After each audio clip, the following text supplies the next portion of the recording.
Baik, perkenalkan kami dari kelompok IP27 akan menyampaikan hasil dari diskusi kelompok kami.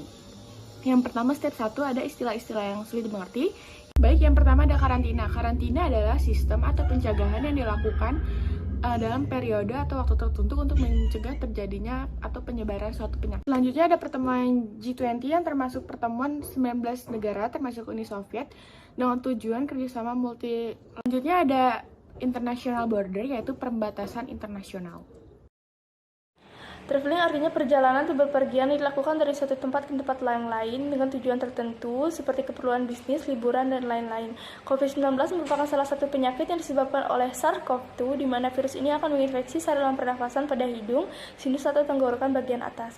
Kemudian ada full vaksinasi. Dapat diartikan bahwa sudah menerima vaksinasi secara full dosis yaitu 2 kali penyuntikan dengan dosis yang sama. New era of COVID dapat diartikan sebagai era baru yang terjadi saat 1 tahun atau 2 tahun setelah mulainya COVID-19. Baik, selanjutnya kita akan masuk ke step kedua, yaitu step rumusan masalah. Jadi seperti yang bisa dilihat di layar, kami mengangkat 7 rumusan masalah di sini. Yang pertama, bagaimana cara yang dapat dilakukan sehingga kolaborasi interprofessional education dalam pencegahan penyebaran COVID-19 akibat pembukaan international border. Jadi yang dapat dilakukan adalah peningkatan komunikasi dan penggunaan teknologi informasi, melakukan manajemen kesehatan untuk pembagian tugas dari tenaga kesehatan, serta melibatkan pemangku kepentingan dari lintas sektor. Hal ini bertujuan untuk mengurangi penyebaran COVID-19. Yang kedua, pertimbangan apa yang sudah diperhitungkan dalam mengambil kebijakan peniadaan karantina bagi traveler yang sudah menerima full vaksinasi. Kebijakan ini merupakan hal yang berani dari pemerintah. Hal ini bukan tanpa alasan karena salah satu indikatornya adalah capaian vaksinasi COVID-19. Capaian vaksinasi yang tinggi akan membuat herd immunity mudah dicapai. Vaksinasi akan membentuk antibodi dan membantu tubuh dalam melawan infeksi virus COVID-19 sehingga dampak yang diberikan tidak parah. Terima kasih. Selanjutnya, untuk rumusan masalah nomor 3 yaitu cara melakukan koordinasi untuk mengetahui pihak yang terpapar COVID-19, yaitu salah satunya adalah dengan swab antigen, di mana pemeriksaan ini bertujuan untuk mendeteksi keberadaan antigen virus tertentu. Nah, rumusan masalah nomor 4 yaitu peran dan tanggung jawab masing-masing profesi, yaitu pertama, kesehatan masyarakat memiliki peran untuk memahami dan mengejarkan aspek promosi kesehatan wisata, melakukan penilaian dampak kesehatan, melakukan identifikasi potensi bahaya, penilaian risiko, dan penyusunan upaya pengendalian risiko kesehatan. Yang kedua yaitu perawat memiliki peran dan tanggung jawab memberikan pendidikan kesehatan dan screening.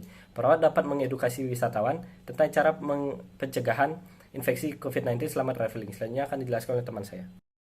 Perkenalkan sebelumnya, nama saya Rizka Delia dari program studi kedokteran gigi. Di sini saya izin untuk melanjutkan di mana peran dokter umum adalah memberi pelayanan, di mana di sini memungkinkan untuk mengkomunikasikan gejala-gejala penyakit tertentu dan lain sebagainya, seperti imunisasi dan lain sebagainya.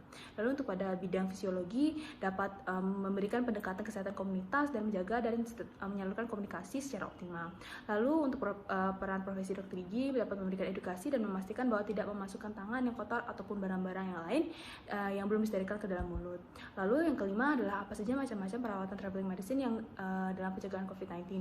Di sini kamu mendapatkan jawaban bahwa perawatan yang dapat ditawarkan oleh perawat travel medicine adalah membantu menyiapkan dan merencanakan perjalanan atau traveling secara matang agar aman dari infeksi COVID-19 tersebut. Oke, selanjutnya apa saja kemungkinan terburuk yang dapat terjadi jika pemerintah melakukan pembukaan international border untuk penerbangan langsung yang berasal dari luar negeri. Jadi terdapat kemungkinan buruk yaitu meningkatnya kasus COVID-19 yang juga berdampak pada masyarakat harus melakukan vaksinasi booster sebanyak 2 kali atau lebih.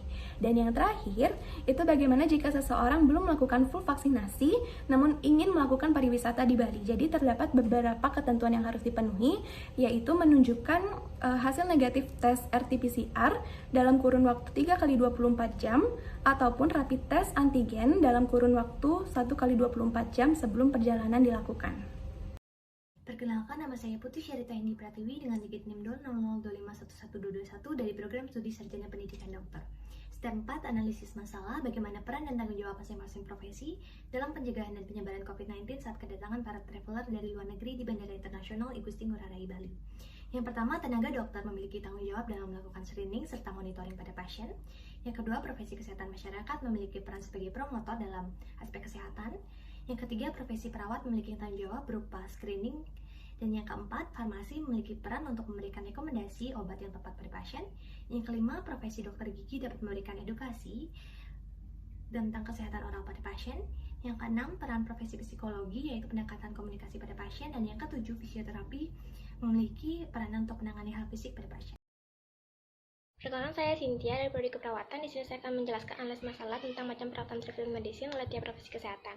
Yang pertama ada kedokteran yang melakukan pemeriksaan kesehatan kepada pelaku perjalanan wisata. Kemudian ada kedokteran gigi yang dapat melakukan pemeriksaan kesehatan gigi dan juga edukasi. Kemudian ada perawat yang dapat melakukan edukasi dan juga screening faktor risiko penyakit. Kemudian ada farmasi yang dapat memberikan rekomendasi obat atau vitamin yang meningkatkan status imun tubuh. Kemudian ada kesehatan masyarakat yang dapat memberikan promosi kesehatan tentang pencegahan COVID-19. Kemudian ada fisioterapi yang dapat melakukan screening fisik dan juga psikolog yang dapat melakukan konseling individu dan juga komunikasi kesehatan kepada komunitas. Baik, di sini perkenalkan saya Ina akan menjelaskan step 5 yaitu formulating learning issues. Yang pertama yaitu mengetahui peran dan tanggung jawab masing-masing profesi dalam pencegahan dan penyebaran COVID-19 saat kedatangan para traveling dari luar negeri saat kedatangan di Bandara Internasional I Gusti Ngurah Rai Bali. Lalu yang kedua, mengetahui macam-macam perawatan traveling medicine dalam pencegahan COVID-19 berdasarkan peran masing-masing profesi seperti kedokteran, kedokteran gigi, keperawatan, farmasi, kesehatan masyarakat, dan fisioterapi, serta psikologis. Terima kasih. Pertanyaan nomor 1. Untuk meningkatkan kolaborasi antara tenaga kesehatan dalam mencegah penyebaran COVID-19 akibat pembukaan international border, yaitu dengan meningkatkan komunikasi dan juga mempertegas peran dari masing-masing tenaga kesehatan melalui manajemen penanganan kesehatan. Selain itu juga dapat melibatkan masyarakat serta lintas sektor lain. Soal nomor 2, hal yang sudah dipertimbangkan untuk meniadakan karantina bagi traveler yang sudah melakukan full vaksinasi adalah dengan melihat adanya herd immunity pada masyarakat. Herd immunity merupakan suatu kondisi ketika sebagian besar masyarakat sudah melakukan vaksinasi atau imunisasi. Jadi di sini saya akan menjawab pertanyaan nomor 3, yaitu bagaimana cara tenaga kesehatan melakukan konfirmasi atau pemeriksaan tertentu untuk mengetahui pihak traveling terpapar COVID-19. Jadi, penggunaan pemeriksaan primer dan probe itu perlu diperhatikan dikarenakan akan mempengaruhi tingkat akurasi untuk diagnosis COVID-19. Pemeriksaan lebih dari satu sampel atau lebih dari satu target, maka tenaga kesehatan akan menggunakan RT-PCR yang meningkatkan spesifisitas tes. Setiap profesi memiliki perannya masing-masing. Kedokteran melakukan kegiatan screening pada pasien yang terduga COVID-19, kedokteran gigi memanfaatkan teknologi teledentistry untuk melakukan fasilitas perawatan secara jarak jauh, keperawatan memberikan bimbingan dan pemahaman yang baik pada wisatawan tentang adanya risiko atau bahaya tertular COVID-19 saat melakukan perjalanan di masa pandemi COVID, farmasi memberikan rekomendasi obat-obatan dan vitamin yang tepat untuk pelaku perjalanan wisata, kesehatan masyarakat mengedukasi dan mempromosikan kesehatan pada masyarakat, fisioterapi melakukan terapi terhadap beberapa komplikasi fisik akibat COVID-19, psikologi memberikan informasi dengan detail dan tepat sasaran melalui pendekatan kesehatan komunitas. Demikian, terima kasih akan dilanjutkan oleh teman saya. Kemudian, untuk pertanyaan nomor 5, yaitu apa saja macam-macam perawatan traveling medicine dalam pencegahan COVID-19. Jadi, menurut American Travel Health Nurse Association and Royal College Nursing, perawat bertugas untuk melakukan pelayanan kepada wisatawan sebelum perjalanan atau pre-travel, setelah perjalanan atau post-travel, dan perawatan saat transit atau in-transit care dengan berfokus pada pencegahan primer dan sekunder pada penyakit yang berhubungan dengan perjalanan wisata. Nomor 6. Apa saja kemungkinan terburuk yang dapat terjadi jika dilakukannya pembukaan international border? Pembukaan international border telah dibuka dan dilakukan di daerah Bali. Dengan pertimbangan tingkat vaksinasi yang tinggi, akan tetapi hal lain dikhawatirkan bisa muncullah kemungkinan meningkatnya kasus COVID-19. Pemerintah menetapkan aturan untuk pelaku perjalanan yang datang ke Bali sehingga peningkatan dari kasus COVID-19 dapat diminimalkan. 7. Bagaimana jika seorang belum melakukan full vaksinasi atau ingin melakukan pariwisata di Bali? Menurut surat edaran yang berlaku tentang perjalanan dalam negeri di masa pandemi COVID-19, bagi pelaku perjalanan yang telah mendapatkan fase dosis ketiga atau kedua tidak diwajibkan untuk menunjukkan hasil tes PCR atau antigen. Pada pelaku perjalanan yang hanya mendapatkan fase dosis pertama dan bagi pelaku perjalanan yang memiliki kondisi kesehatan khusus, wajib menunjukkan hasil negatif tes PCR atau antigen.